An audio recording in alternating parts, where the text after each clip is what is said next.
Voilà. Donc, en Christ, il y a toujours des bonnes nouvelles. Quand il combat pour toi, voyez-vous, il a toujours la victoire. Alléluia. Il a toujours la victoire. Vous voyez, que son beau nom soit loué. Nous le disons, nous ne suivons pas un homme. Même si l'homme meurt, l'Esprit de Dieu demeure toujours. Oui. Et l'exemple palpable, c'est les eaux d'Élysée. Je crois que c'est dans 2 Rois, chapitre 1, lisons. Dans 2 Rois, chapitre 13. Dans 2 Rois, chapitre 13. L'Esprit de Dieu demeure toujours. Dans 2 Rois, chapitre 13.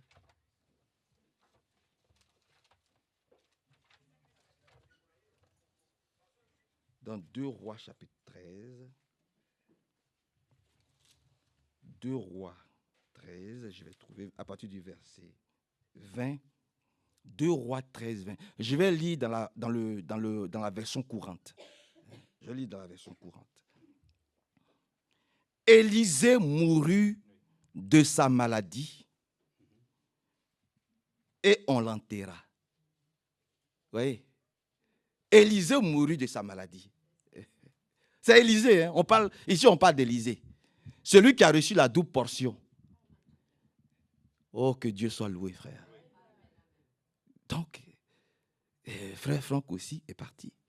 Certainement, il est parti de quelque chose. Amen. On sait qu'il a été hospitalisé. Amen. Il est ressorti par la grâce de Dieu. Et puis Dieu a pris son... Mais ici, la Bible dit, Élisée est mort de sa maladie. Oh. Maintenant, regardez, c'est quand même curieux ce qui suit. Élisée mourut de sa maladie et on l'enterra. Chaque année, des bandes de pillards. Je vous dis que je lis dans la version courante, dans le français simple. Chaque année, des bandes de pillards moabites pénétraient dans le territoire d'Israël. Un jour, des gens qui allaient enterrer un mort virent soudain ces bandes de pillards. Ils lançaient le corps dans le tombeau d'Élisée et s'enfuirent.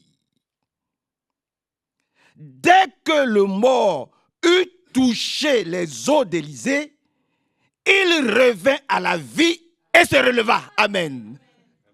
Nous pouvons nous asseoir. Alléluia.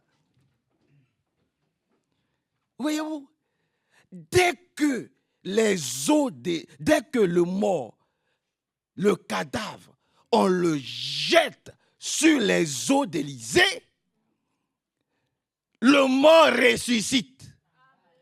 Mais pourtant, c'est ce Élisée-là qui est mort de sa maladie. Allez comprendre Dieu. Mais il est Dieu. Alléluia. Ouais, oui. Il est Dieu. Mais pourquoi n'a-t-il pas ressuscité Élisée? Pourquoi n'a-t-il pas guéri Élisée? Pour que ça veut dire qu'il y avait longtemps qu'Élisée était là-bas. Parce que ce sont les os.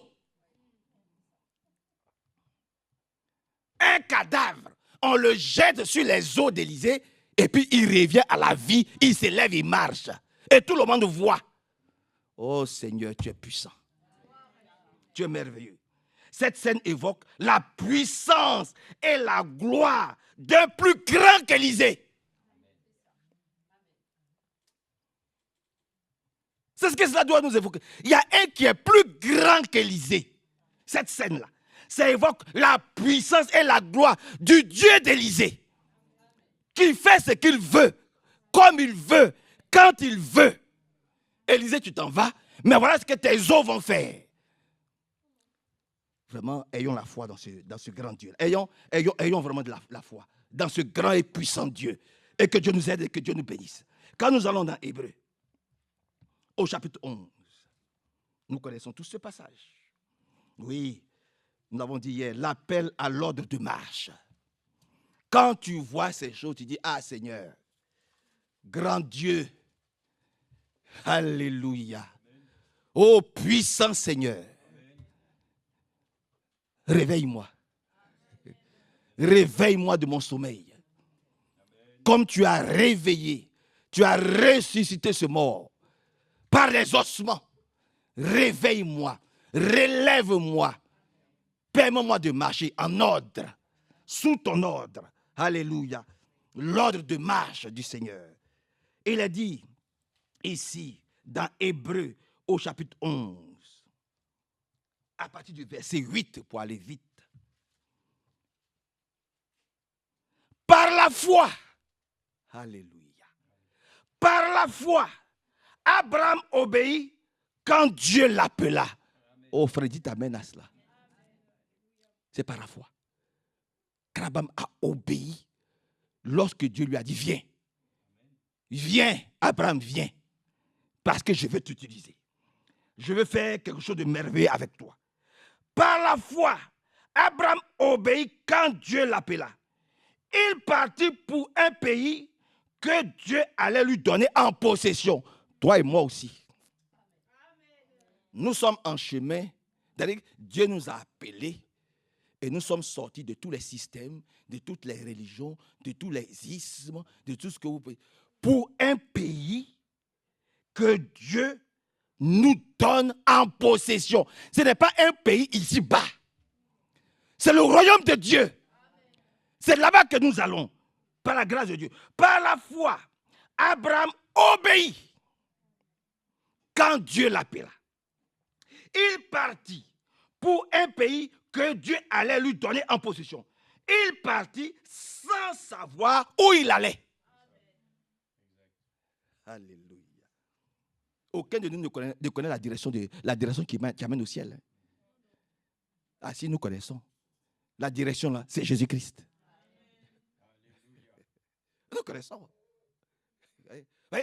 Il dit, je suis le chemin. Il dit, je suis le chemin. Donc, nous connaissons le chemin. Suivez et ayez l'esprit de discernement. Quand nous disons, aucun de nous ne connaît, on connaît. Je suis le chemin. Mais ce n'est pas tout. Je suis la vérité. Et je suis quoi? Je suis la vie éternelle. Maintenant, il dit, nul ne vient au Père s'il ne passe pas par moi. Donc, nous connaissons le chemin. Alléluia. Nous connaissons le chemin. Il a dit ici, par la grâce de Dieu. Par la grâce de Dieu. Par la foi, Abraham obéit. C'est ça que nous devons, toi et moi, nous devons faire aujourd'hui. L'obéissance. Même si pour le moment, nous disons, Seigneur, Dieu est esprit. Et ceux qui l'adorent en esprit et en vérité. Seigneur, ce matin, nous voulons encore t'obéir. Comme notre Père Abraham, nous voulons t'obéir. Par la grâce de Dieu. Quand Dieu nous appelle, nous voulons obéir. Il partit pour un pays que Dieu allait lui donner en possession. Nous, ce pays-là, c'est la patrie céleste. Il partit sans savoir où il allait. Nous savons où nous allons parce que nous connaissons le chemin. Et nous avons la vérité. Alléluia. Gloire à Dieu. Voyez-vous? Maintenant, il dit, par la foi, il vécut comme un étranger dans le pays que Dieu lui avait promis. Amen. Il vécut comme un étranger. C'est Dieu qui lui a donné ce pays en possession. Mais il savait aussi que ce Dieu qui lui a donné ce pays en possession-là, ce Dieu-là viendrait certainement le chercher un jour pour l'amener là où lui il est. C'est pour ça qu'il est écrit qu'il n'a vécu que sous des tentes. Parce qu'il savait qu'un jour, que lui ne sait pas, Dieu viendrait certainement le chercher. Amen. Maintenant, toi et moi, on se regarde et puis on dit, Seigneur, est-ce que je vis comme le père de la foi, Abraham?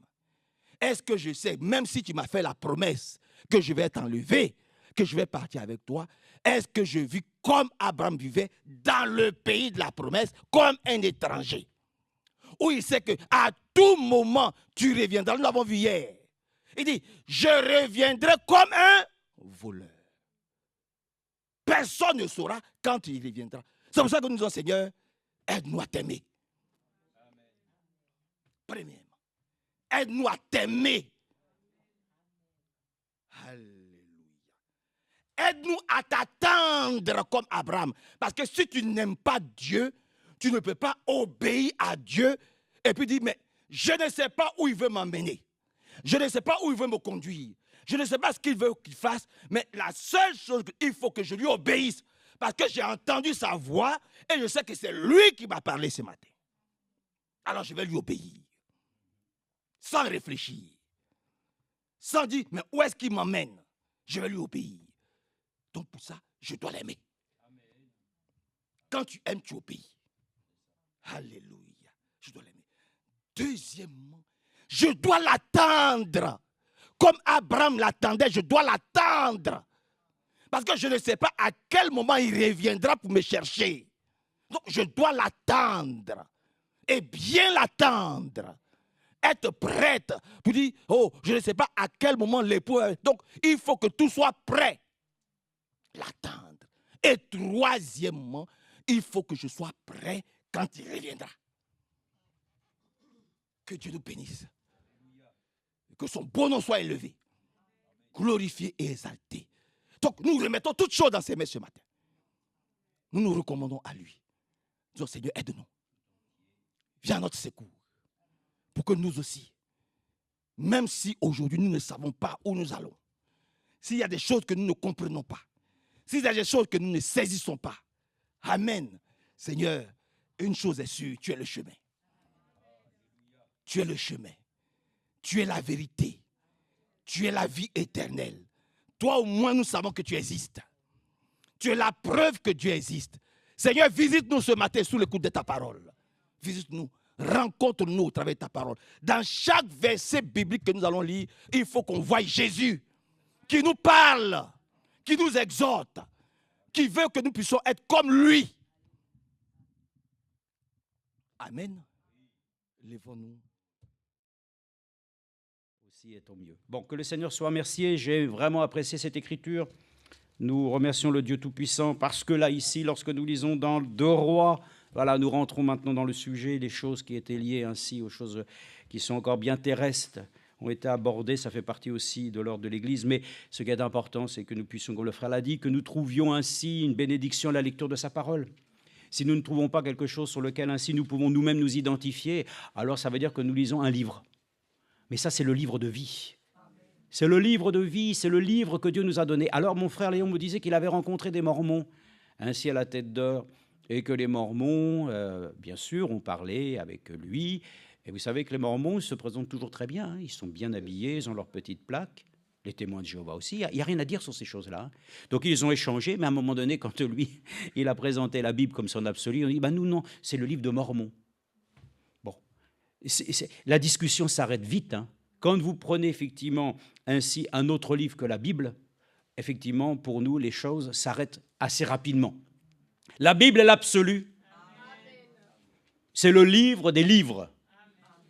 Alors, pour le reste, après, ils peuvent toujours argumenter pour dire certaines choses, mais nous ne voulons pas argumenter. Nous avons la Bible, cela nous suffit. Voilà pourquoi nous avons aussi un message biblique, et les brochures elles-mêmes sont des prédications qui viennent et qui sont tirées de la parole de Dieu. Mais on ne peut pas remplacer la Bible par des brochures. Non. La parole de Dieu reste la parole de Dieu, et le message biblique est tiré à 100% de ce livre. C'est pour ça que le ministère de notre bien-aimé frère Franck a été de toujours considérer que nous devons ramener tout à la parole écrite.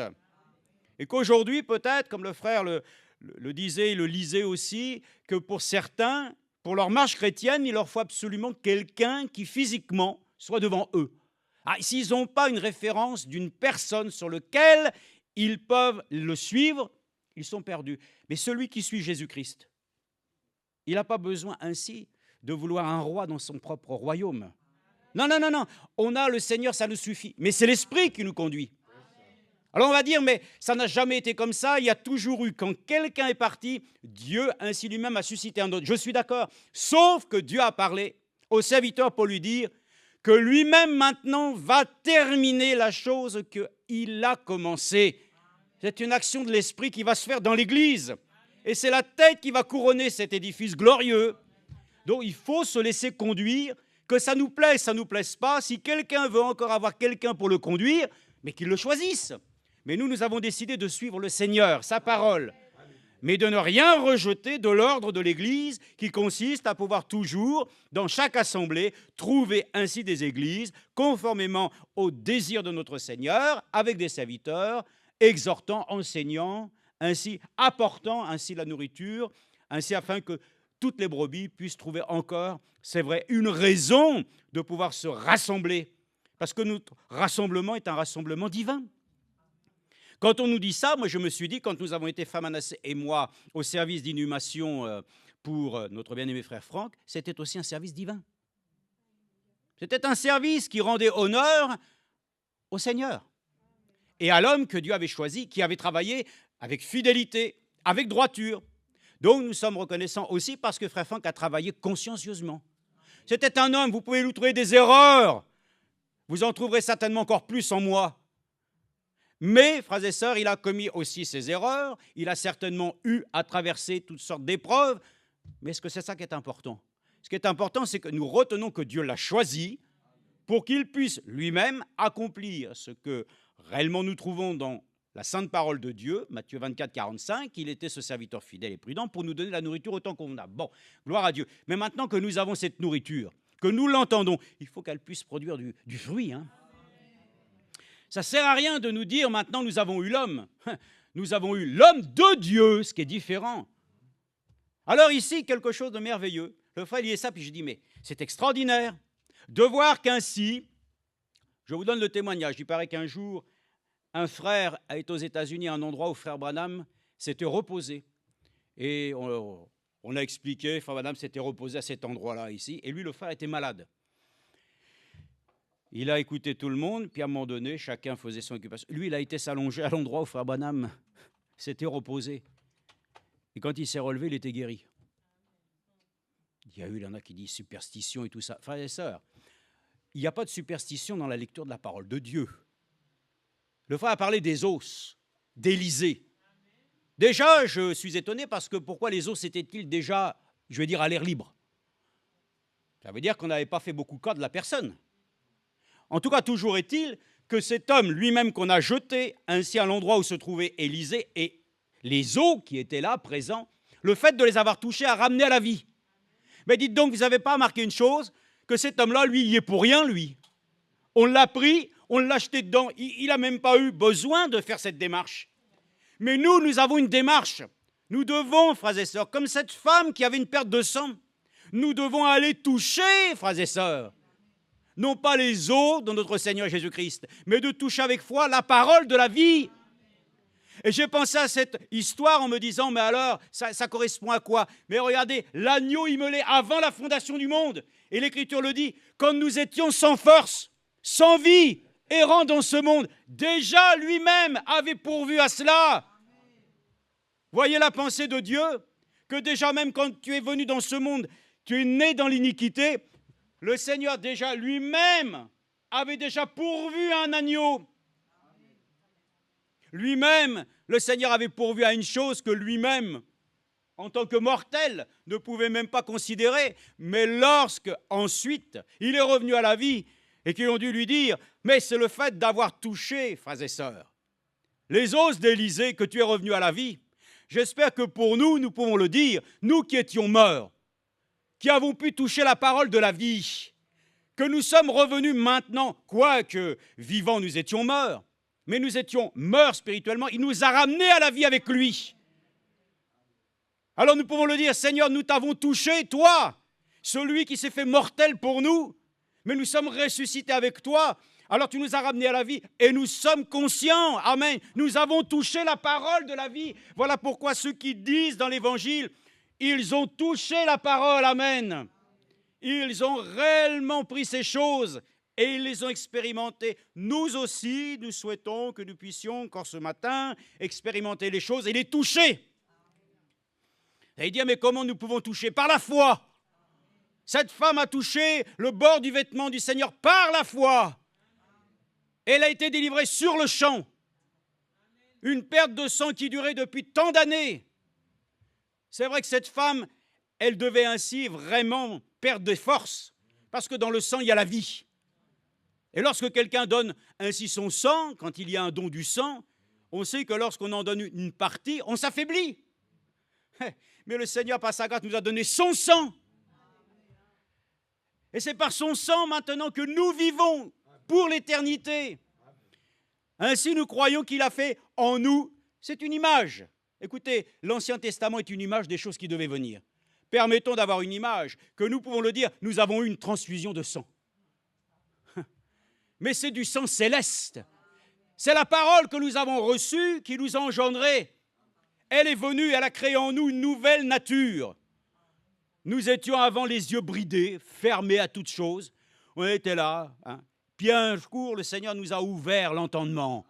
Et quand nous avons vu ainsi sa grâce merveilleuse, nous n'avons pas manqué maintenant de lui être fidèles. Et c'est pour ça que nous venons là. Écoutez, je vais vous dire, ce n'est pas un effort que de venir louer le Dieu Tout-Puissant.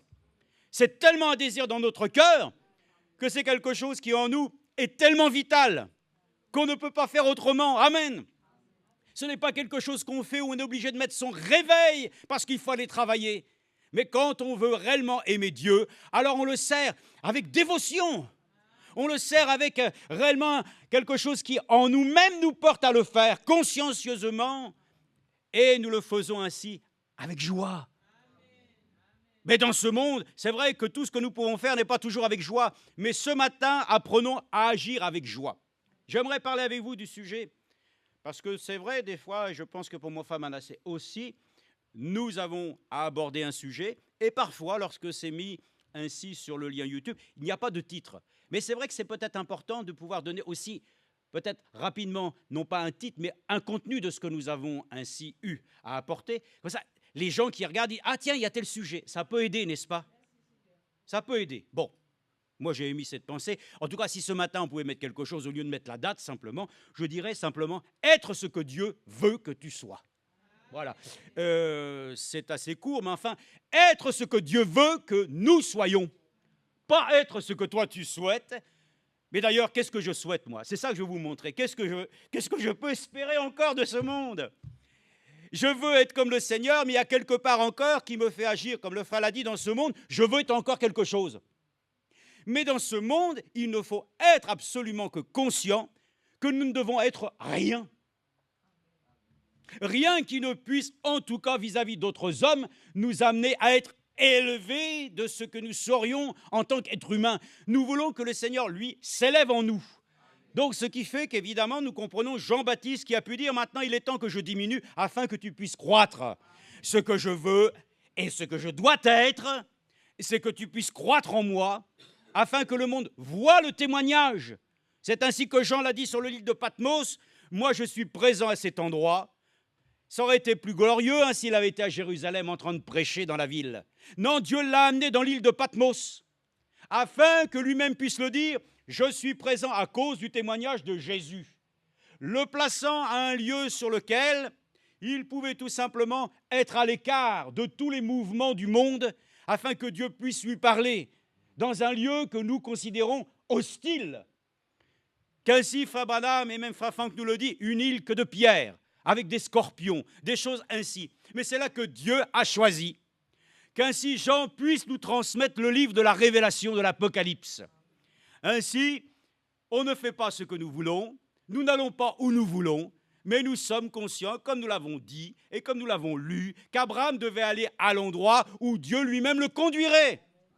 Alors, c'est important, soyons ce que nous devons être, allons où Dieu veut que nous soyons. Trouvons-nous ainsi simplement, présentement, ce matin, comme Dieu le souhaite. Alors, ce que Dieu veut, la volonté de Dieu, c'est quoi? C'est que tous les hommes soient perdus. Qu'il n'y en ait aucun qui ne soit sauvé, qu'il n'y en ait aucun qui puisse apparaître devant sa face. Non, Dieu veut que les hommes soient réconciliés. C'est la volonté de Dieu. Moi, ce que je veux être, c'est d'abord, premièrement, réellement un racheté plein et entier de sa grâce, un produit pur de sa propre production. Alléluia. Ce que je veux être comme lui. On pourrait déjà le résumer ainsi. Ce que je veux être, c'est ce que toi tu es. Et il nous a fait la promesse qu'un jour, nous serons tels qu'il est. Alors déjà, c'est un encouragement. Donc tous tes plans, tout ce que tu voudrais être, tout ce que tu as pensé pouvoir peut-être même devenir, sache que de toute façon, tu seras comme lui. Et lui, comment est-il? Il est glorifié. Il a ainsi une place de choix dans le ciel. Donc ce que nous voulons, c'est de toute façon ce que Dieu veut. Et ce que Dieu veut est toujours le meilleur. Ainsi donc, nous sommes très heureux qu'ainsi ce matin, il y a un premier sujet. C'est la mode. Mais l'Écriture nous le dit, on va le lire ensemble d'ailleurs dans Romains chapitre 12, verset 2. On va le lire tout de suite et voir qu'ainsi, ce n'est pas le monde qui nous conduit dans notre manière de vivre. En tout cas, ce n'est certainement pas la mode actuelle qui va me dicter comment je dois m'habiller. Parce que la parole de Dieu le dit, comme pour les sœurs, vous êtes habillés d'une manière digne, une manière respectueuse. Et qui peut vous montrer quelle est réellement la tenue appropriée pour une femme comme pour un homme? C'est le Saint-Esprit. Parce que le Saint-Esprit nous le dit, nous ne sommes plus du monde. Et lorsque nous voulons être comme le monde, alors des fois, sans nous en rendre compte, nous optons certaines options que lui-même nous propose, c'est-à-dire de nous conformer aux règles que la société a établies. Nous ne voulons pas, frères et sœurs, nous mettre ainsi comme des gens qui sont considérés comme des épouvantails. Non, non, non. Mais nous, notre tenue, et nous pensions à ça parce que Séphora, l'autre jour, voyant une jeune fille qui était avec une jupe longue et tout ça, sortant, je ne sais plus, c'était de l'école ou pas, elle a dit, ah ben celle-ci alors, elle va certainement dérouiller. Il dit quoi qu'en ce moment, la mode a changé. Maintenant, les jeunes filles, on les voit plus avec des jupes. Mais quand c'était à l'époque pour Séphora, on lui faisait des reproches à l'école. Tu es habillée ringarde. Tu t'habilles comment, tu vois? C'était constamment que des choses comme ça. Pourquoi? Parce qu'il fallait qu'elle se conforme aux choses que ce monde nous impose.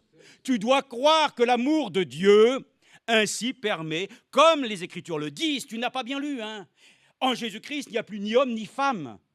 Donc ça veut dire homme et homme, femme et femme peuvent être ensemble. Non, non, non, non, non, frères et sœurs. Ça, c'est vraiment la perversité. C'est l'esprit du malin qui a changé toutes les choses pour nous dire qu'aujourd'hui, ce qui est bien est devenu mal.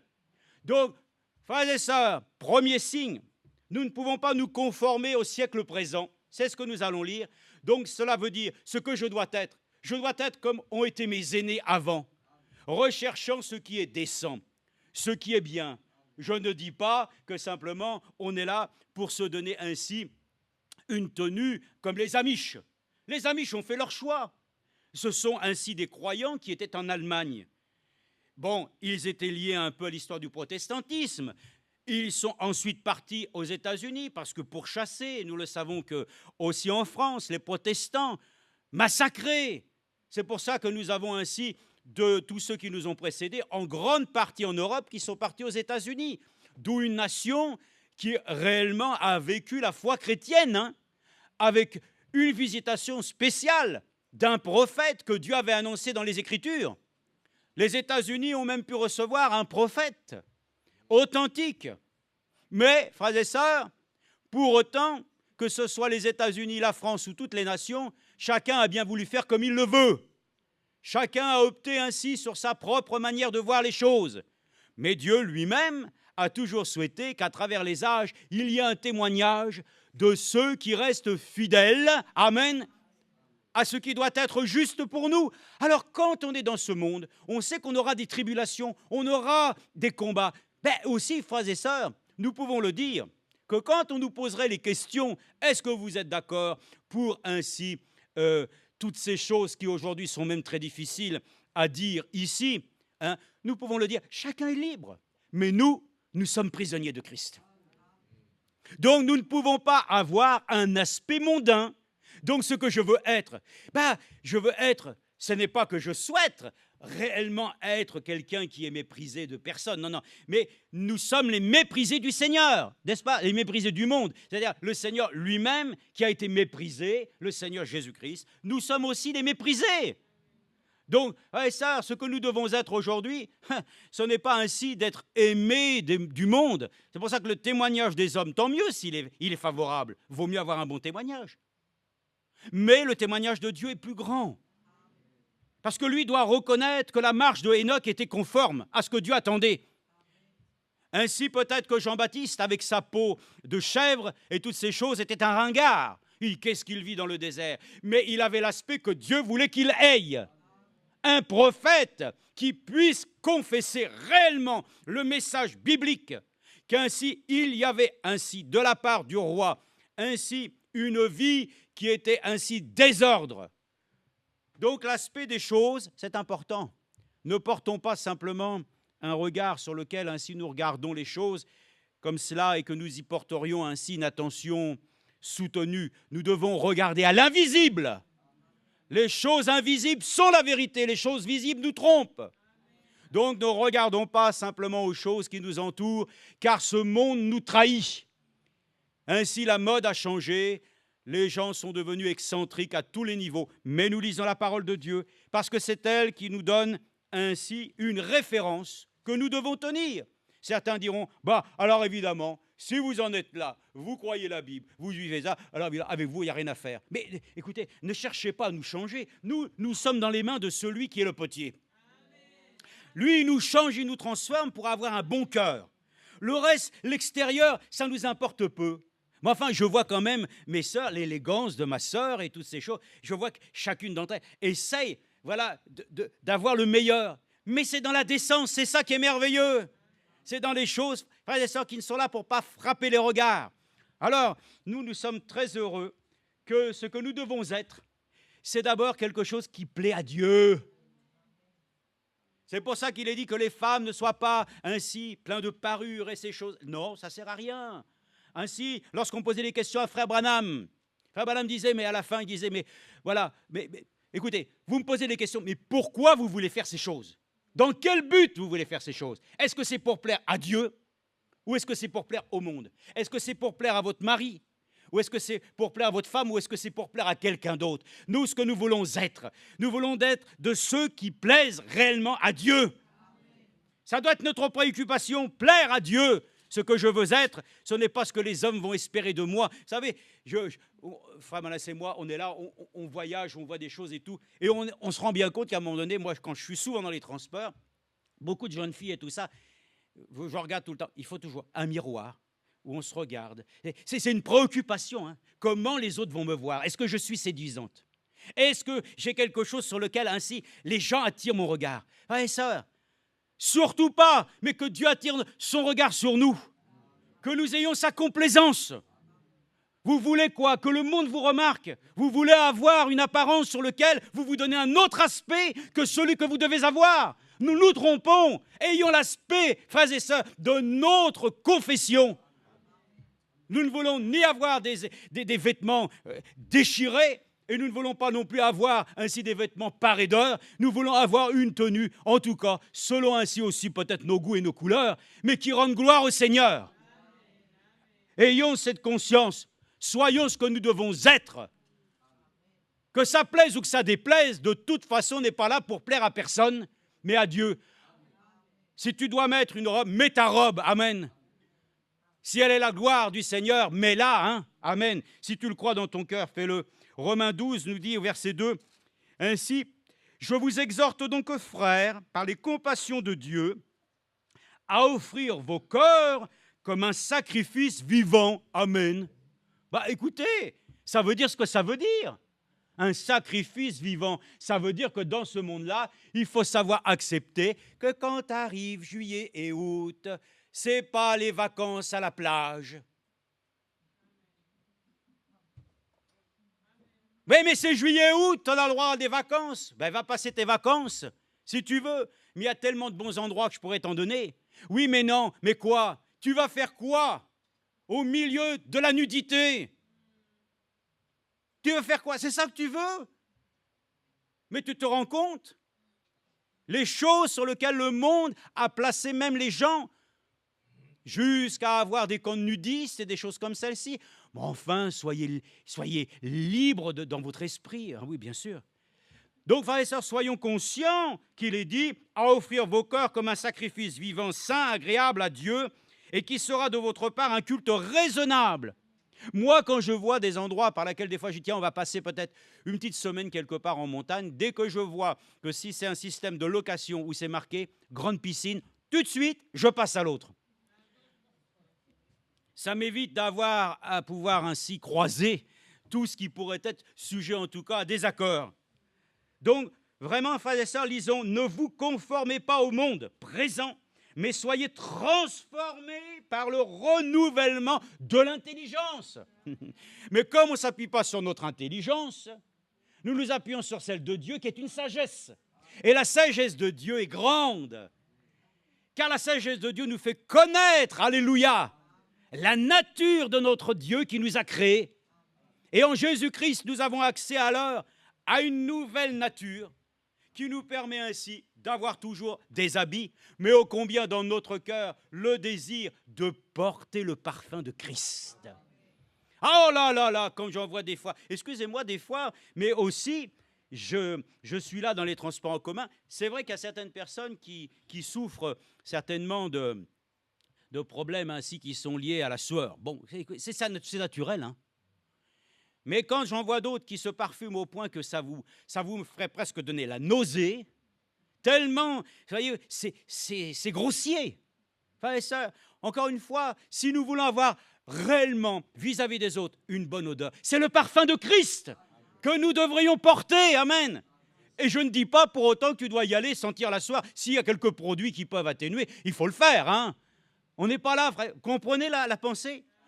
On ne le fait pas pour se pavoiser, on fait là pour simplement se protéger de nuisances. Mais ce qui doit paraître, amen, mon frère, ma sœur, que nous puissions avoir, alléluia, non pas ainsi un témoignage fabriqué, où on s'efforce de vouloir toujours un sourire, mais en fin de compte, à l'intérieur, tout est terne. Ayons, comme nous l'avons chanté, un cœur joyeux, toujours joyeux, telle est notre devise, amen. Soyons joyeux, ayons l'aspect, frère. Qu'est-ce que j'ai besoin d'être? Seigneur, donne-moi un cœur qui puisse rayonner ta face. Que je sois comme l'homme de Dieu qui nous a enseigné que la lune elle-même ne s'efforce pas de briller. Non, parce que c'est le soleil qui luit sur elle et qui renvoie ses rayons bienfaisants sur la terre. Amen. Ce sont des symboles, mais ô combien... Oh, comme je pense à ce cantique, Jésus me demande d'être un rayon de soleil, afin que puisse paraître, amen, celui pour lequel ainsi nous avons tous nos regards. Amen. Donc c'est important, ne vous conformez pas au monde présent, mais soyez transformés par le renouvellement de l'intelligence, afin que vous discerniez quelle est la volonté de Dieu, ce qui est bon, agréable et parfait. Amen. Comme ça, nous savons où nous allons. Donc, voilà, première chose, la mode, c'est un des éléments. Hein. J'ai toujours dit, avant, il fallait payer pour acheter des vêtements entiers. Aujourd'hui, on les paye plus cher pour qu'ils soient déchirés. Choisissez comme vous voulez. Mais moi, pour l'instant, ma raison me dit que je dois acheter des pantalons qui sont entiers pour qu'ils durent le plus longtemps possible. Et souvent, quand mes amis pensent à changer, c'est vrai. Là, de ce côté-là, je suis trop lent. Mais bon, ça, c'est ainsi. C'est pas important. L'aspect extérieur des choses. Nous pourrions dire beaucoup de choses concernant certaines, mais ce n'est pas ça. Nous voulons rester à l'enseignement de la parole. Et regardez, 1 Pierre le dit conformément à cette écriture. Dans 1 Pierre, lisons, est ce que Dieu veut. Alors, Dieu veut que les hommes soient sauvés. Nous voulons aussi être sauvés. Mais ce que nous voulons aussi, c'est que les autres soient sauvés. Et pour cela, nous voulons aussi leur apporter, amen, cet évangile. Et pour nous-mêmes, leur dire que, oui, il y a encore beaucoup de travail dans nos vies, il y a beaucoup... Ah bon? Oui. L'évangile nous a changés, nous a transformés. Mais nous avons encore une lutte acharnée pour tenir le flambeau, amen. Alors les gens disent, ah oui, d'accord. Non, parce qu'il y a des gens qui se disent, moi je suis chrétien, je suis devenu presque un modèle parfait. Sans t'en rendre compte, tu es devenu orgueilleux, vaniteux de toi. Ce que les gens doivent voir, c'est Jésus-Christ en toi. L'homme de douleur doit paraître aussi à travers toi. Les gens doivent aussi voir que tu as aussi des difficultés, des souffrances, mais qu'il y a un Dieu qui lui-même t'en a tiré de manière glorieuse. L'autre te dira, moi aussi, Dieu m'a aidé. Non, il ne dira pas Dieu m'a aidé, mais il te dira, moi aussi, mais c'est les circonstances de la vie, le hasard. Nous, il n'y a pas de hasard. Vraiment, nous sommes reconnaissants à Dieu qu'ainsi nous puissions nous-mêmes être réellement des témoins de la foi, de ceux qui sont cités dans Hébreux. Écoutez, si on doit s'ajouter à eux, regardez quand même que leur expérience a été qu'ils ont souffert, au point même que beaucoup ont péri. Ils ont donné leur vie, ils ont ainsi bon, en différentes occasions même, combattu. Des choses sur lesquelles ainsi nous-mêmes aujourd'hui déjà, nous avons tellement de mal déjà à devenir parfois vainqueurs sur des petites situations, mais eux, ils ont triomphé, c'est marqué. Ils ont triomphé de toutes les adversités. Pourquoi? Parce qu'ils ont cru Dieu. Amen. Donc, nous devons être de ceux qui croient Dieu. Alors, ce que je veux être, je pourrais les dire, je ne veux pas être frère Manassé ne veut pas être moi, mais ce que nous voulons être, nous, c'est comme Abraham. Si nous avons des modèles, Abraham, mais pas comme l'homme, mais comme lui, qui a marché par la foi. Nous voulons être comme frère Franck aussi, qui a été fidèle aussi. Nous voulons être comme tous ceux qui nous ont précédés, comme Paul. Voilà ce que je voudrais être, moi. Mais pas comme eux physiquement. Parce qu'à la fois, si j'ai une moitié de visage Paul, une moitié de visage frère Franck, un bras de... Non, c'est pas ça. Ce que nous voulons, c'est un cœur qui reflète le Seigneur. Et nous savons qu'alors, nous voulons être comme tous ceux qui nous ont précédés, qui sont nos aînés, nos modèles. Ils nous ont réellement montré la nature qui vivait en eux. C'est ce que nous voudrions. Ce que je veux être, moi, c'est ce que toi, tu as été à travers tous ceux qui ont montré que réellement dans leur vie, ça n'a pas été ainsi de la pacotille. Ça a été une détermination d'aller jusqu'à la mort même. Nous l'avons entendu, quasiment tous les disciples sont morts. Coup de tête coupée. Ils ont été ainsi, avec les pierres lapidées.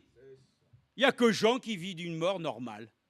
Oui, mais enfin, lui, avec ce qu'il a vécu aussi, c'était quand même aussi difficile. Donc, frères et sœurs, ce que nous voulons être, c'est ce que le Seigneur a prévu dans sa parole. Que nous devenions conformes. Amen. Dans ces souffrances, on l'a été dit tout à l'heure, ce que nous voulons être, ce sont des enfants d'obéissance, pas de désobéissance. Voyez-vous, tout ce que nous voulons être aujourd'hui nous ramène à une nature divine. Alors nous ne considérons plus ce que nous voudrions être dans ce monde. Mais qu'est-ce que nous voulons être ce matin? Voulons-nous être de ceux qui avons mis les pieds réellement dans le royaume de Dieu? Ou est-ce que nous voulons encore marcher sur cette terre avec des ambitions sur lesquelles, de toute façon, nous arriverons à devenir quelqu'un? De toute manière, Dieu prendra soin, parce qu'il a dit, recherchez d'abord le royaume des cieux, et le reste vous sera donné. Le travail, la maison, la femme, le mari, tout ça, Dieu va nous le donner. Mais notre préoccupation première, c'est de pouvoir ainsi nous accorder, de lui rendre vraiment un témoignage qui mette son nom à l'honneur et que nous nous effacions, amen, mais que le nom de Jésus puisse paraître à tel point que réellement un jour ils diront, mais eux là, au lieu de rencontrer le frère et puis de lui dire, voilà c'est monsieur un tel, ils diront, lui c'est un chrétien. Amen. Ah bon? Oui. Non mais lui là-bas, il est un disciple de Jésus. Amen. Ils m'ont ignoré mon nom au point de citer que j'étais du Seigneur. Alléluia. J'espère qu'un jour on pourra le dire, quand ils verront que nous nous aimerons de telle manière que les gens diront, ils étaient disciples du Seigneur. Alors 1 Pierre 1, verset 14 nous dit ceci, c'est pourquoi affermissez vos pensées, soyez sobres et ayez une parfaite espérance en la grâce qui vous sera apportée lors de la révélation de Jésus-Christ. Comme des enfants obéissants, écoutez bien, ne vous conformez pas aux désirs que vous aviez autrefois dans votre ignorance. C'est ça, et c'est tout. Donc, il ne faut pas, frères et sœurs, non, se laisser ainsi. Donc, comme il est écrit, je vais reprendre, conformez-vous. Donc, pas au siècle présent, ni à ta vie passée. Parce que, voilà, on repense à des choses de l'ancien temps. Frères et sœurs, nous sommes une nouvelle création. Les choses qui étaient avant ne sont plus les mêmes pour nous aujourd'hui comme préoccupation. C'est fini. Nous avons une pensée.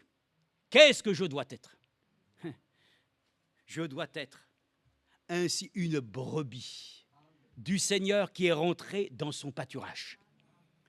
Ah bon? Oui, donc ça fait beaucoup de choses. Ce que tu dois être un élément spirituel que Dieu lui-même compare ainsi à des agneaux.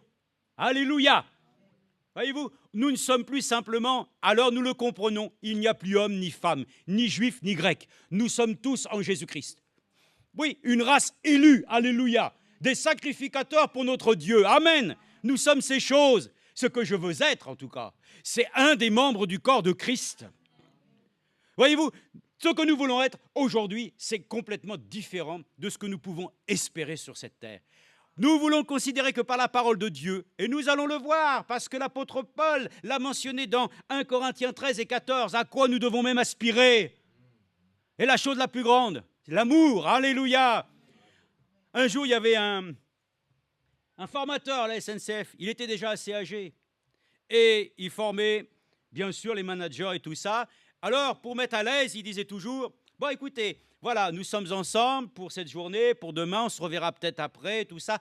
Mais, voyez-vous, moi, il n'y a pas de problème ici. On peut se dire toutes choses, voilà, on peut échanger. D'abord, moi, je suis tout amour. Bon, les autres le regardaient, il est tout amour. Moi, je le dis, il faut que nous venions tout amour. Mais pas n'importe quel amour. Il faut que ce soit l'amour divin de Dieu qui nous habite. Et vous allez le voir, même que nous allons le lire, que quand bien même nous devons nous aimer les uns les autres, même dans cet amour-là, il y a des limites. On va le lire après, si vous voulez. Mais d'abord, finissons cette chose en disant, ici, comme les enfants obéissants, ne vous conformez pas aux désirs que vous aviez autrefois dans votre ignorance, mais de même que celui qui vous a appelé saint, vous aussi devenez saint dans toute votre conduite. Amen. Puisqu'il est écrit, vous serez saints car je suis saint. Amen. Prends la voiture, je te donne le volant et je vais conduire avec toi. Quand j'aurai vu ta conduite, je saurai quelle conduite tu as aussi dans ta vie.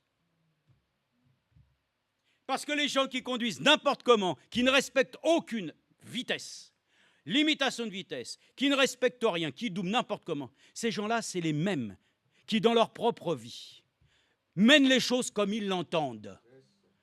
Ils passent par-dessus toutes les règles. Ils ne respectent rien, ils t'écrasent.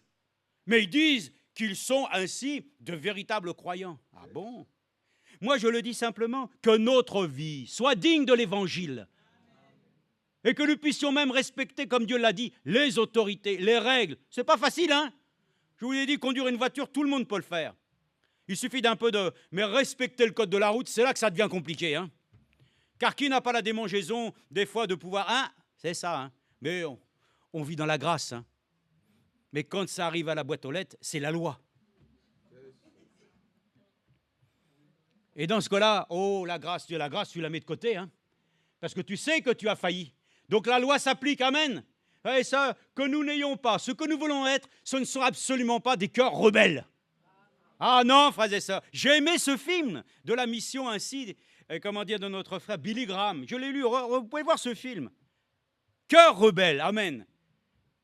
Cet homme qui est marié avec une chrétienne, enfin, elle n'est pas chrétienne au départ, elle va rencontrer un jour dans une réunion ainsi de Billy Graham, elle va rencontrer le Seigneur. Elle va abandonner son cœur, amen, elle va se convertir. Mais son mari, non. Et lui, il est cœur rebelle, hein. Et on voit comment la rébellion est forte, hein. Quel conflit, hein. Mais par la grâce de Dieu, Dieu a les moyens de faire plier, amen. Dans son amour, amen. C'est cet amour. Et que, frères et sœurs, nous soyons tout amour, amen, selon ses sentiments à lui. Ce que nous voulons être, ce n'est pas simplement des gens qui aiment de part et d'autre quand ça va bien. Nous voulons aimer en tout temps. Et pour cela, nous sommes reconnaissants que le Seigneur nous aide à pouvoir donc ainsi ne pas nous conformer aux choses du temps présent. Ça n'a aucune validité. Maintenant, les gens qui ont vécu dans les premiers âges ou qui ont vécu dans le deuxième, troisième, c'est le même esprit aujourd'hui. Hein. La mode et toutes ces choses, mais nous restons, amen, de manière vraiment sobre, pour que nous puissions nous démarquer de tout ainsi. Remarquez, heureusement qu'il y a encore beaucoup de gens qui s'habillent de manière décente. Ah, amen.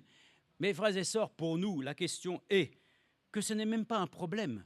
Nous n'avons pas besoin de nous représenter différemment de ce que le Seigneur veut que nous soyons. Et moi, je vais vous le dire maintenant, regardez bien. Dans le psaume 139, ça, c'est ta question pour toi maintenant. C'est ma question pour moi. Regarde. Est-ce que quelqu'un a besoin de chirurgie esthétique ce matin? Vous allez me dire que tu as une drôle de question, toi. Hein? Non, mais je vous pose la question. Est-ce que quelqu'un voudrait refaire quelque chose? Comment dire, Léon, tu veux refaire ton nez? Il ne te plaît pas? Mais ça en est plein aujourd'hui. Hein? Les poitrines, tout se refait. Il y a même des gens qui se sont refaits entièrement le visage pour ne plus être ce qu'ils étaient, pour qu'on ne les reconnaisse pas. Nous voulons être changés de l'intérieur, qu'il y ait une véritable opération, une circoncision du cœur, qui nous fasse changer, amen, Le reste, frères et sœurs, on vieillit, mais comme on sait qu'on a l'éternité, un jour, la chirurgie esthétique se fera d'elle-même. On n'aura pas besoin de changer rien du tout, ni enlever des rides. On aura de nouveaux corps. Glorieux, amen. Sans douleur. Le coude de femme Manassé, regardez ça. Aujourd'hui, il peut coincer, peut-être aussi sa jambe. Moi, c'est autre chose. C'est dans le coude, des choses comme ça. Et ça, nous n'avons pas besoin. Si on peut se soigner, vous avez entendu comme un Franck a dit, il y en a qui croient que la médecine, c'est du diable ou qu'on n'en a pas besoin. Nous avons besoin de ces choses, mais nous n'avons pas besoin nous-mêmes d'essayer d'améliorer notre physique. Il est comme il est. C'est vrai qu'il y a des choses qui nous paraissent curieuses, des fois. Mais connaissons le prix d'une âme. Est-ce que vous ne savez pas que le Seigneur lui-même connaît chaque âme qui lui appartient?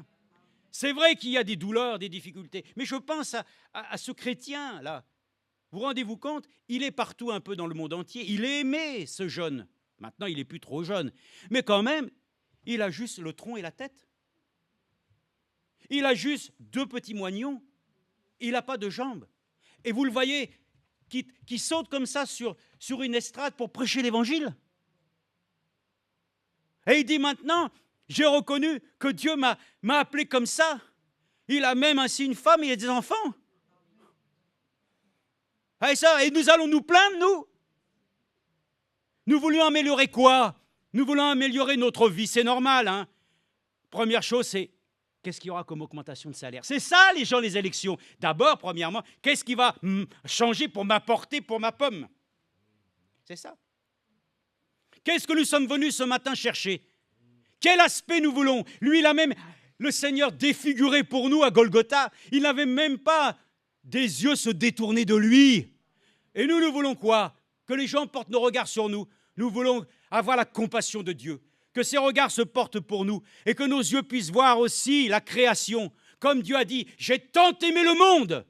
Aimons le monde, frères et sœurs, non pas son péché, mais que nous puissions devenir des gens qui aiment les âmes qui sont perdues. Tellement nous sommes devenus indifférents. Mais nous voulons même nous changer, avoir un aspect. Frères et sœurs, les hommes politiques veulent changer l'aspect des choses du monde. Les hommes politiques, ils veulent changer. Mais frères et sœurs, ce n'est pas ça qui nous importe. Nous voulons, selon l'Écriture ici, regardez bien.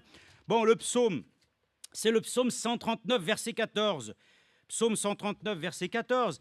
Et ça, nous pouvons le dire. Peut-être que... vous allez voir, on va aller directement ensuite. C'est une question, frères et sœurs. Si tu te sens mal ce matin, intérieurement, c'est un problème spirituel. Nous devons pouvoir le dire tous ensemble. Comme l'Écriture le dit, psaume 139, oui, verset 14, ici.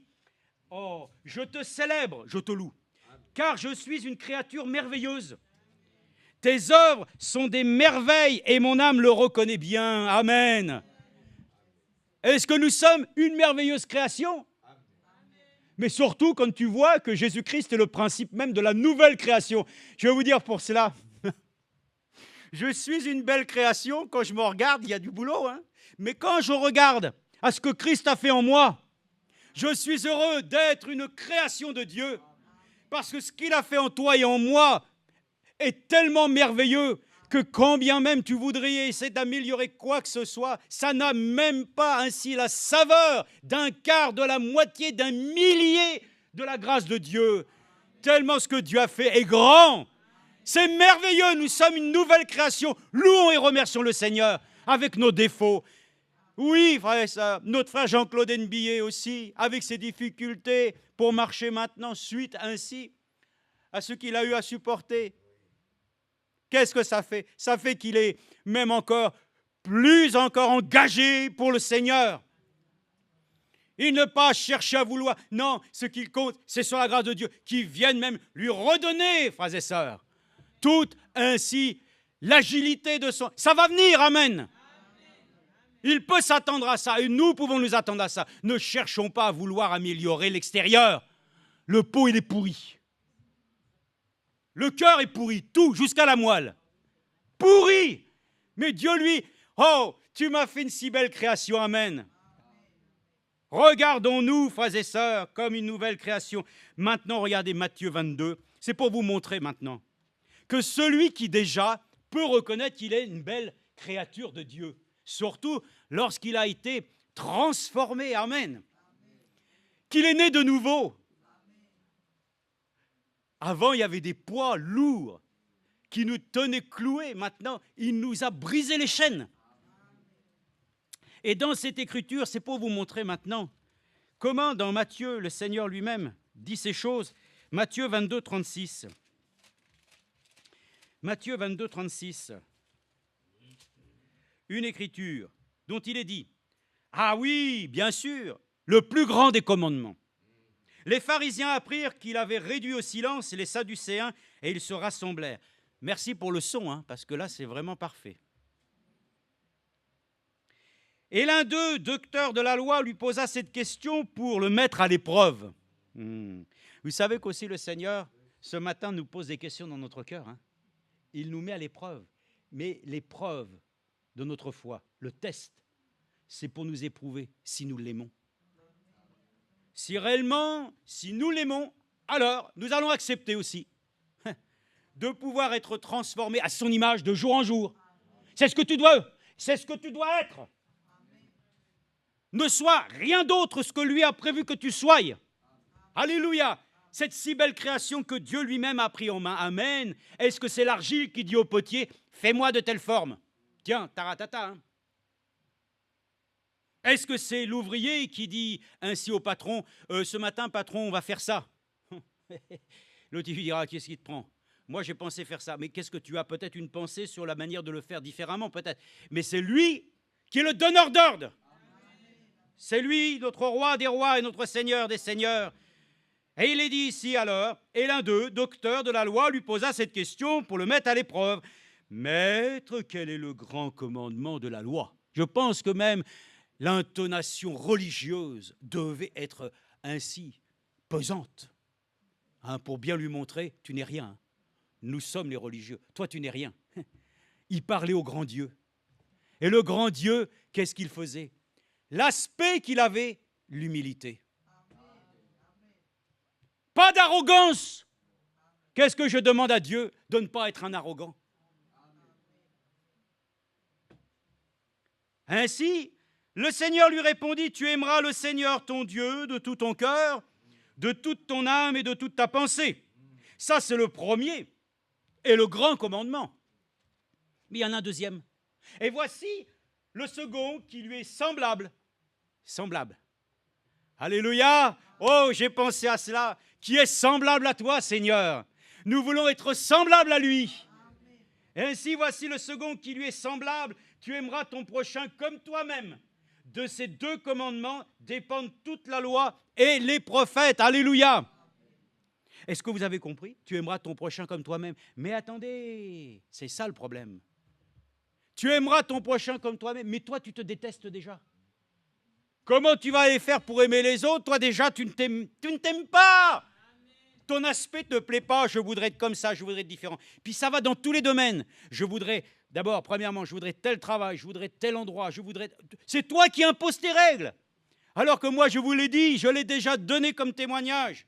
J'avais dit de toute façon, et déjà après tant d'années, certainement qu'en tout cas, moi, avec ma carrière de cheminot, et où j'étais à Lyon et tout ceci, certainement que je ne travaillerai jamais en Île-de-France, et que quand un jour j'avais vu Villeneuve, Saint-Georges, j'avais dit, par contre, non seulement je ne travaillerai pas là-bas, mais alors surtout, il faudrait vraiment être fou pour travailler dans cet endroit. Je me suis retrouvé exactement pile poil en Île-de-France et à Villefranche, ainsi à Villeneuve-Saint-Georges, pour y travailler.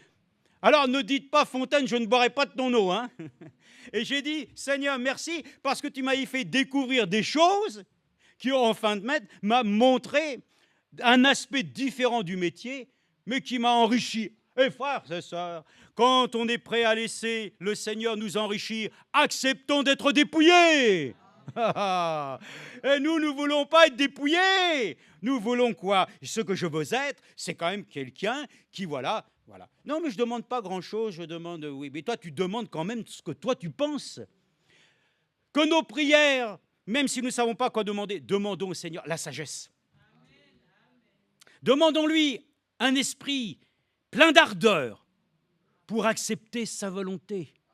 d'accepter de connaître ainsi aussi que la correction n'a que réellement de résultat quand il y a application. Amen. Oh, acceptons que notre copie soit corrigée avec des zéros et au stylo rouge pour que la note qui nous satisfait... Non, le frère l'a dit hier, on ne peut plus, comme moi, je me contentais, 10 sur 20. 10 sur... C'est bon, ça me suffit tant que j'ai 10 sur 20. Et ça, nous ne pouvons plus nous contenter d'avoir un aspect mi-jovial, mi-agréable. Nous devons être à 100% habités de celui qui nous a fait la promesse qu'il y a ainsi une place pour chacun d'entre nous dans ces palais là-haut. Ah, frères et sœurs, ainsi donc, si tu as cette conception des choses, alors, si tu lis Lévitique 19, 18 aussi, Lévitique, ah oui, dans l'Ancienne Alliance, vous savez que c'était déjà donc un commandement. Donc, quand le Seigneur a dit, maintenant je vous donne un nouveau commandement, aimez-vous les uns les autres. Comme il nous a aimés. Mais dans le Lévitique, vous trouvez déjà, c'était cette volonté, ce désir pour le Seigneur, que cela soit déjà une réalité. Lévitique 19, 8. Voilà pourquoi le Seigneur, dans sa loi, avait mis des ordonnances qui mettaient à un moment donné, dans la 50e année, Dieu lui-même proclamait le grand jubilé, afin que tout retourne à son état original, que chacun puisse à nouveau disposer des biens qu'il avait, pour que rien ne puisse appartenir ainsi à quelqu'un en particulier, pour qu'il puisse lui-même ainsi être quelqu'un qui se pavoise de biens. Non, frères et sœurs, nous sommes heureux, nous sommes dépouillés. Pourquoi? Parce que Dieu lui-même a proclamé un grand jubilé. Et par ce jubilé qu'il a proclamé, qu'il a accompli, il nous a tout restitué. Amen. Tout ce que l'ennemi avait pris, le livre de vie, il nous l'a été restitué. Amen. Ça vaut le coup d'être dépouillé pour que nous puissions retrouver notre dignité. Amen. Nous qui étions privés de la communion de Dieu, maintenant nous sommes en relation avec lui. Chaque instant de notre vie, le mur qui nous séparait a été détruit par le ministère de la réconciliation. Est-ce que tu es réconcilié avec Dieu ce matin?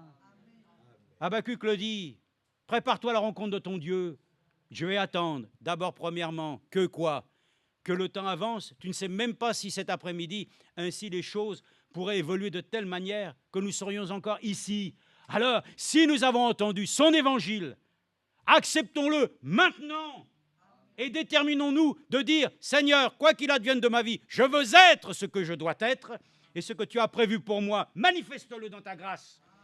Et comme il est écrit, comme je viens de le dire, Lévitique 19, 18, c'est pour simplement le mentionner que le Seigneur lui-même n'a rien mentionné d'autre que les Écritures. Il n'a pas commencé à dire des commandements nouveaux qui soient point ainsi en appui avec l'ancienne alliance. Non, il le dit ici, tu ne te vengeras pas, tu ne garderas pas de rancune envers les fils de ton peuple, tu aimeras ton prochain comme toi-même, je suis l'Éternel. Amen. Alléluia. Regardez maintenant, je vous ai dit tout à l'heure les limites de l'amour de l'homme. Regardez, dans Deutéronome, faisons juste... Voilà une petite aparté là sur Deutéronome chapitre 13 verset 6. Regardez, ça c'est pour nous. N'ayons pas ainsi, comme il est dit, l'apparence de la piété. Et on renie ce qui en fait la force. Ce que nous devons être ce que nous disons être. Attention, nous disons beaucoup de choses. Nous confessons beaucoup de choses. Je suis enfant de Dieu. Ah ben oui, mais si tu es enfant de Dieu, amen. Tu dois avoir ainsi pour père celui qui a pour toi ainsi des pensées de paix, de salut, de joie. Et en tant qu'enfant, alors, tu lui dois l'obéissance. On dit beaucoup de choses, mais des fois, on ne réalise pas la portée de ce que nous pouvons dire. Donc, ce que nous disons être, attention, demandons à Dieu que nous le soyons réellement. Amen. Que nous puissions être réellement ainsi le témoignage et en adéquation avec notre confession. Deutéronome 13,6 dit ceci. Bon, on peut même lire à partir du verset 3. Tu n'écouteras pas les paroles de ce prophète ou de ce visionnaire, celui qui annonce des choses qui ne se réalisent pas. Car c'est l'Éternel, votre Dieu, qui vous met à l'épreuve pour savoir si vous aimez l'Éternel, votre Dieu de tout votre cœur, et de toute votre âme. Vous vous rallierez à l'Éternel votre Dieu et vous le craindrez. Vous observerez ses commandements, vous obéirez à sa voix. C'est à lui que vous rendrez un culte et vous vous attacherez à lui. Amen.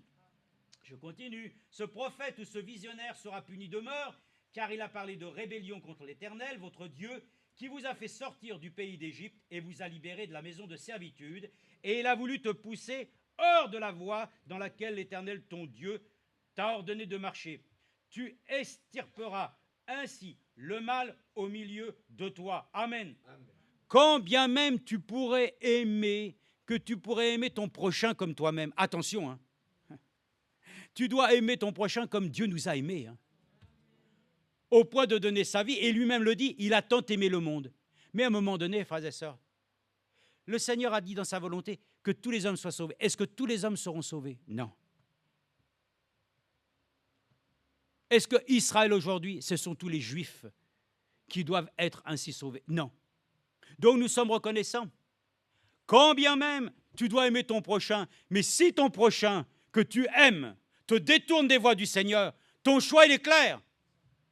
Tu dois pouvoir le dire, je ne suis pas de celui ainsi qui peut me laisser influencer au point ainsi d'aimer les hommes sans considération. Aimons comme le Seigneur nous a aimés. Aimons l'homme, mais haïssons le péché. Aimons-le comme une âme qui a besoin d'être sauvée. C'est ça qui est important. Alors nous-mêmes, si nous avons été des rachetés, que le Seigneur nous a accordé la grâce de comprendre que nous méritions la mort, pouvons-nous avoir aussi la pensée que nous pouvons regarder les autres aussi comme étant de ceux qui ont besoin ainsi de cette même grâce? Oui, nous pouvons le dire. Ce que nous voulons être, frères et sœurs, ce sont aussi des anges qui nous viennent en aide. Nous pouvons être vis-à-vis des hommes aussi des êtres de grâce. Accordons-nous de ne pas être trop raides. Comme il est dit, la parole de Dieu ne soit pas trop dure à l'excès. Laissons toujours être des êtres que Dieu possède et que la grâce de Dieu agisse en nous. Amen. Ayons ainsi la pensée juste que les autres, frères et sœurs, ne sont pas pires que toi. L'homme de Dieu l'a dit. Je pensais, j'avais dit ça. Frère Branham lui-même, nous l'avons dit mercredi, l'aspect des choses que l'on voit. Mais attendez, frère Branham lui-même qui est là, qui se promène dans la rue. Bon, il a faim, il voit un café. Mais attendez, quand frère Branham voit un café, il sait très bien qu'un café, ça veut dire ce que ça veut dire. Un café, c'est un café. Il y a différents cafés, il y a des bars, il y a des restaurants. Mais là, frère Branham sait que dans cet endroit-là, bon, c'est pas la référence, mais il a faim. Il rentre. Qu'est-ce qu'il voit? Il voit d'abord un policier qui est là en train de jouer. Interdiction normalement dans ses fonctions d'avoir de telles occupations.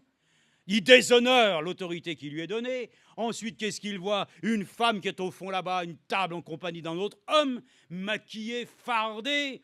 Et puis un autre qui peut-être, je ne sais pas, faisait quoi. Bref, il rentre là-dedans et sa constatation, son observation, c'est « Détruis tout ça, Seigneur !» Qu'est-ce qu'on a encore besoin de perdre du temps? Il a été repris sévèrement. Qui es-tu, toi, William Branham? D'où viens-tu? Qu'est-ce que tu es en train d'être là? Tu es un de ceux qui condamnent. Alors que moi-même qui suis venu, je ne suis pas venu pour condamner, mais pour sauver. Alors va t'asseoir tranquillement là-bas. Hein? Va t'asseoir. Adresse-toi à cette femme qui elle-même, voyant frère Branham, qui a pu dire simplement hey, « Je suis déjà pris. Hein. » Évidemment. Non, je ne suis pas venu pour ça, mais j'avais juste une question à vous poser. Voilà. Et en entrant dans la matière, l'aspect de l'homme rude est redevenu un homme, serviteur de Dieu, prophète, pour pouvoir s'adresser à cette femme qui était une rétrograde, une femme qui avait ainsi connu le Seigneur, mais qui par les vicissitudes de la vie s'en était éloignée. Mais, frères et sœurs, alléluia, ce que nous voulons être, ce sont réellement aussi des ouvriers d'équité, qui peuvent alors, dans l'amour de Dieu, ainsi parler de lui, au point que le policier se repente. La femme se repent. L'homme qui n'a rien à faire avec cette femme se repent. Tout le monde se repent, à genoux. C'est ce que nous voulons être ou pas? Nous voulons avoir cette nature en nous ou pas? Nous voulons la nature de Dieu en nous ou pas? Ou est-ce que nous voulons être autre chose? Aujourd'hui, frères et sœurs, ce que nous voulons, c'est partir. Ce que nous voulons être, ce sont réellement de ceux qui sont inscrits dans le livre de vie de l'agneau et qui peuvent le dire maintenant, Seigneur, nous voulons être avec toi. Nous voulons être dans ta compagnie, nous voulons goûter à ces choses. Amen. Jacques 2 le dit, et ça vous le savez très bien parce que nous l'avons lu souvent. Je vais essayer d'activer pour terminer. Jacques 2, regardez simplement. C'est le conseil pour ceux qui ont plongé leur regard dans la loi parfaite de l'Éternel. Amen. Quand nous plongeons plus nos regards dans la loi parfaite de l'Éternel, nous plongeons malheureusement et inéluctablement, frères et sœurs, dans la médiocrité. Nous retournons sans nous en rendre compte dans les conseils humains. C'est pour ça que le frère l'a dit dans sa prière, le frère Alpha. C'est par la parole de Dieu et seul par la parole de Dieu que l'on peut, frères et sœurs, obtenir de la part de Dieu l'assurance que nous allons grandir dans ses voies. En dehors de ça, c'est perdition. Loin du rocher, tout est danger. Regardons à ce rocher qui a été frappé pour nous, Christ. Et nous savons qu'alors, nous serons heureux de ne plus considérer notre situation. Ta situation est malheureuse ce matin, elle est glorieuse. Relis ainsi ce que le frère Chakarian, Démos, c'est l'un des premiers livres que j'avais lu en tant que chrétien. Oui, il m'avait donné ce livre. Les gens les plus heureux de la terre. Alléluia. Démos Chakarian était le président des hommes d'affaires du plein évangile. Et lui-même avait cette expérience. Et frère Branham était très proche d'eux. Les hommes les plus heureux de la terre. Il dit, c'est ceux qui ont fait confiance à leur Dieu. C'était des hommes, parce que Démos Chakarian même a été tiré d'affaire, dans des situations où Dieu lui a même donné et accordé des plans pour fabriquer certaines choses qui avaient mis ainsi son entreprise vraiment dans une mauvaise position. Bon, moi je dis, Seigneur, aujourd'hui si nous avons une position délicate, Dieu est encore capable de révéler dans notre cœur. S'il faut fabriquer des pièces, on fabriquera des pièces. Mais s'il faut simplement ainsi, avec confiance, nous en remettre à lui simplement dans la prière, ça sera aussi très très bien. Amen. L'essentiel, c'est que nous puissions lui faire confiance, qu'aujourd'hui, il n'a pas changé. Il est le même. Et comme il est dit ici, regardez bien, c'est comme celui qui a plongé le regard dans la loi parfaite, la loi de la liberté, et qui persévère, non pas en l'écoutant pour l'oublier, mais en la pratiquant activement, cela sera heureux dans son activité. Amen. Nous sommes les gens les plus heureux de la terre. Parce que nous persévérons dans notre activité. Alléluia. Fini de traîner les pieds simplement pour toujours dire, ouais, je le fais, mais parce qu'il faut le faire. Tu le fais parce qu'il faut le faire pour ton Dieu. Et comme il est dit ici, dans le verset 8 et 9 du chapitre 2, il est dit, sans doute, si vous accomplissez la loi royale, selon l'Écriture, tu aimeras ton prochain comme toi-même. Vous faites bien. Amen. C'est le deuxième commandement, après le premier. Mais il dit, mais si vous vous livrez à des considérations de personnes, vous commettez un péché. Vous êtes convaincus de transgression par la loi. Amen. Donc, ne nous laissons pas, frères et sœurs, aller à des considérations personnelles. Ce que tu dois être, c'est pas ce que l'autre il est. Moi, j'aimerais ressembler à frère Médéros. Je dis lui, comme ça peut être n'importe qui. Le nom m'est venu comme ça. Ce que tu dois être, c'est toi. Sois toi. Toi-même. Ne sois pas l'autre. Ne cherche pas à imiter l'autre. Ne cherche pas à devoir devenir comme.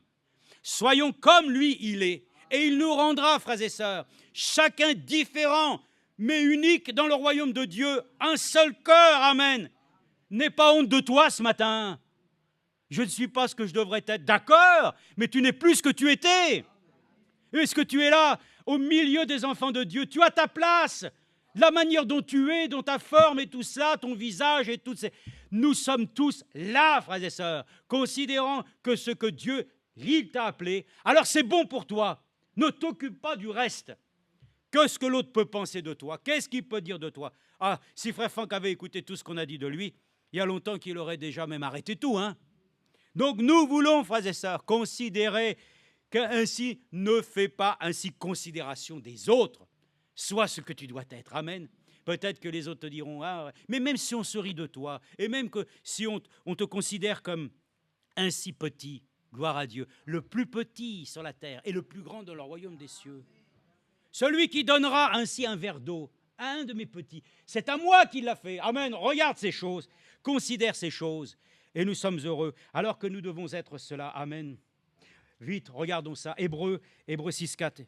J'essaie de terminer vite. Hébreux 6.4. Regardez. Et nous sommes arrivés presque à la fin. Hébreux 6.4. Je vais vous montrer une chose encore. Il est écrit, ma foi, c'est peut-être ça aussi qui nous manque. Avec le temps, nous perdons la saveur des choses de Dieu. Et comme le frère l'avait dit, notre frère Manassé, oui, notre frère Franck nous a appris à aimer la parole de Dieu. À aimer quoi? Intellectuellement? Non. Moi, je vous ai dit aussi que par la grâce de Dieu, nous avons pu découvrir les saveurs de la nature même de cette parole qui est une nourriture. Elle est bonne, la nourriture de Dieu. Elle a du goût, elle a de la saveur ou pas? C'est des mets succulents, la Bible nous dit. Nous la mangeons. Et il est dit, quant à ceux qui ont été une fois éclairés, qui ont goûté, as-tu goûté le don céleste? Amen.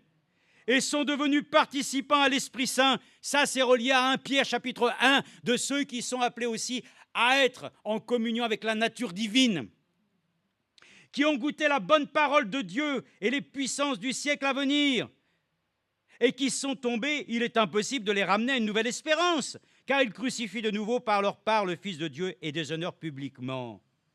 Frères et sœurs, si nous avons goûté, alléluia, qu'est-ce que je veux être? Mais je veux être de ce que j'ai commencé à manger, à goûter. C'est ça que je veux. Je veux être de ce qui m'a été donné, qui m'a procuré en moi, ainsi, une ambition d'être comme lui. C'est ça que je veux être. C'est-à-dire, je veux être aujourd'hui celui qui continue et qui persévère. Comme l'homme de Dieu l'a dit, maintenant, c'est lui qui va achever ce qu'il a commencé. Amen. Ce que nous devons être aujourd'hui, je vous le dis pour nous tous, c'est l'Église du Dieu vivant, la colonne et l'appui de la vérité. Ce que nous devons être aujourd'hui, c'est le corps de Jésus-Christ. C'est terminé d'avoir des histoires personnelles. Nous voulons être une assemblée, nous voulons être reconnus, nous voulons avoir ceci, nous voulons avoir cela. Nous voulons ce matin être ce que Dieu veut, le corps de Christ, l'épouse de Jésus-Christ. Nous passons maintenant à l'étape finale. Nous ne voulons plus être simplement des personnes considérées, même dans le milieu du message, mais nous voulons être l'Église. Alors, c'est-à-dire que chacun doit trouver ainsi sa place dans ce corps. Alléluia. Et que tout cela nous réjouisse, frères et sœurs. Nous avons une place. Amen. C'est ainsi que nous sommes heureux de le voir ainsi. Romains 13.9. Vite, je lis. Je vais essayer de lire ces passages pour nous montrer. Romains 13.9, il est dit, ne devez rien à personne, si ce n'est de vous aimer les uns les autres. Car celui qui aime les autres a accompli la loi. En effet, les commandements, tu ne commettras pas d'adultère, tu ne commettras pas de meurtre, de vol, de faux témoignages, de convoité, et tout commandement se résume dans cette parole, tu aimeras ton prochain comme toi-même. L'amour ne fait pas de mal au prochain, l'amour est donc l'accomplissement de la loi. Alléluia. Soyons donc tout amour, de l'amour de Dieu rempli, pas l'amour agapao. Si, l'amour philéo, il a ses limites. C'est l'amour que tu aimes pour ton prochain, mais qui te dit maintenant, il faut aller ailleurs. Non. Ton amour se porte d'abord vers ton Dieu. Voilà pourquoi il a dit que la femme portera les regards vers son mari. Amen. Les regards se portent ainsi. C'est pour ça que nous sommes heureux quand nous voyons même 1 Corinthiens 13 pour le voir. Qui ne connaît pas ces passages où il est dit « Quand je parlerai les langues des hommes », verset 1, « Si je n'ai pas l'amour, je suis du bronze qui résonne, une cymbale qui retentit ». Verset 14, chapitre 14, verset 1, « Recherchez l'amour, aspirez, amen, aussi au don spirituel ». Je vous l'ai dit ici, quelqu'un veut aspirer au don spirituel, mais il n'y a aucun problème. Il n'y a aucun problème. Nous avons même entendu comment les choses doivent se pratiquer et tout. Donc, la chose est merveilleuse. En effet, celui qui parle en langue parle aux hommes. Ne parle pas aux hommes, mais à Dieu, car personne ne le comprend. Et c'est en esprit qu'il a dit les mystères. Amen. Quelque chose que j'aurais pu dire ici concernant... Mais laissons la chose simplement. Verset 13. Maintenant donc ces trois choses demeurent, la foi, l'espérance, l'amour, mais la plus grande c'est l'amour. Amen. Puisse l'amour de Dieu nous dominer dans notre cœur. Je veux terminer. Une chose importante, et ça a été dit tout à l'heure. Je l'ai noté. Qui l'a dit, je ne sais plus, mais je sais que je l'ai noté. Il faut apprendre à aimer aussi les autres. Dieu nous a demandé d'aimer et d'aimer d'une façon particulière. Oui. Qu'est-ce que j'ai marqué? Ah oui. Galates 6,15 le dit déjà. Je le prends vite fait. Car ce qui compte, ce n'est ni la circoncision ni l'incirconcision, mais c'est d'être une nouvelle création. Amen. Une nouvelle création. Et la nouvelle création que nous sommes se porte à pouvoir ainsi être selon la nature de l'agneau, être de ceux qui aiment aussi, qui aiment les autres et qui aiment ce que Dieu fait, ce que Dieu ainsi entend accomplir aujourd'hui. Ne soyons pas dans la rébellion. Aujourd'hui, Dieu a tout sous son contrôle.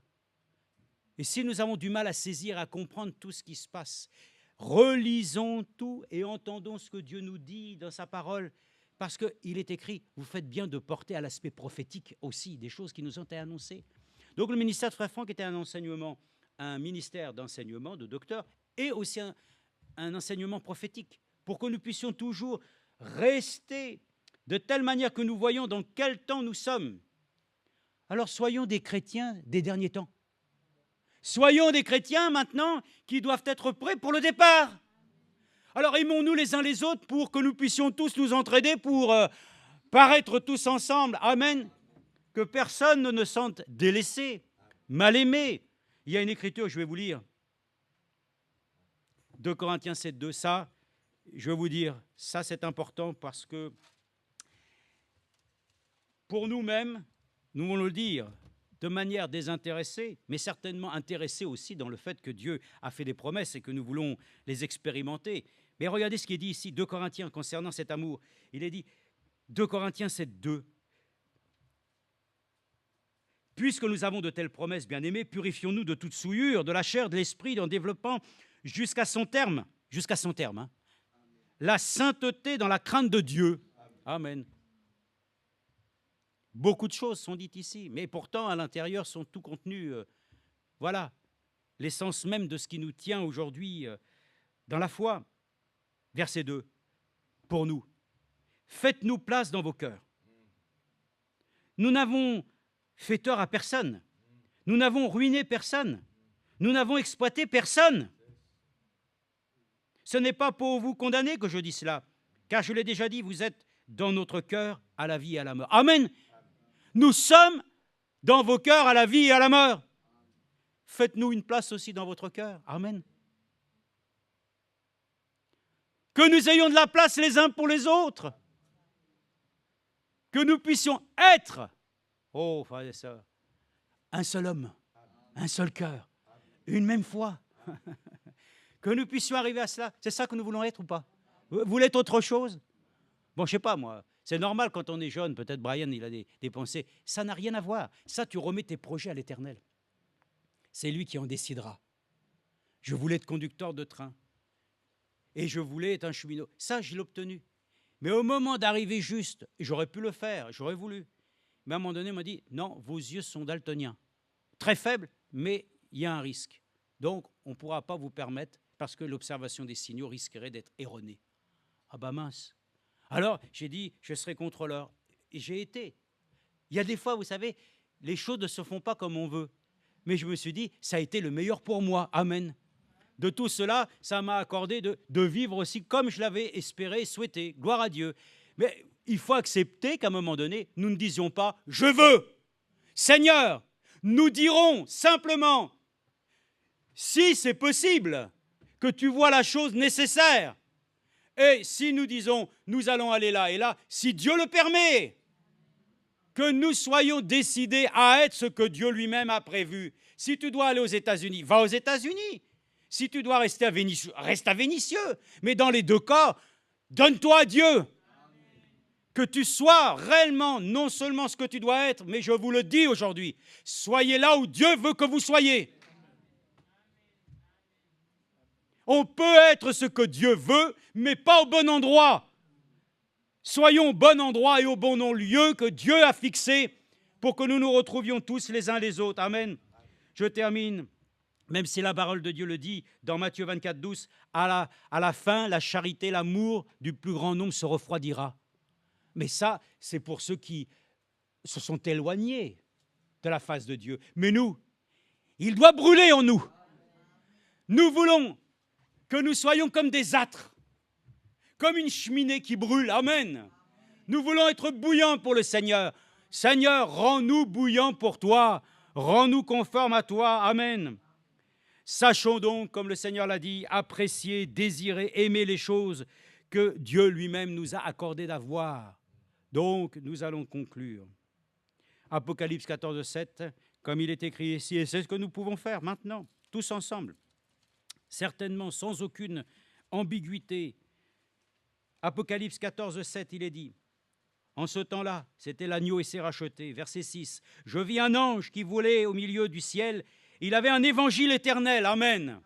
Ah, ça, c'était notre frère Thierry qui nous avait prêché l'évangile éternel. Au début, j'ai dit, mais évangile éternel. Mais oui, l'évangile éternel. C'est écrit. Amen.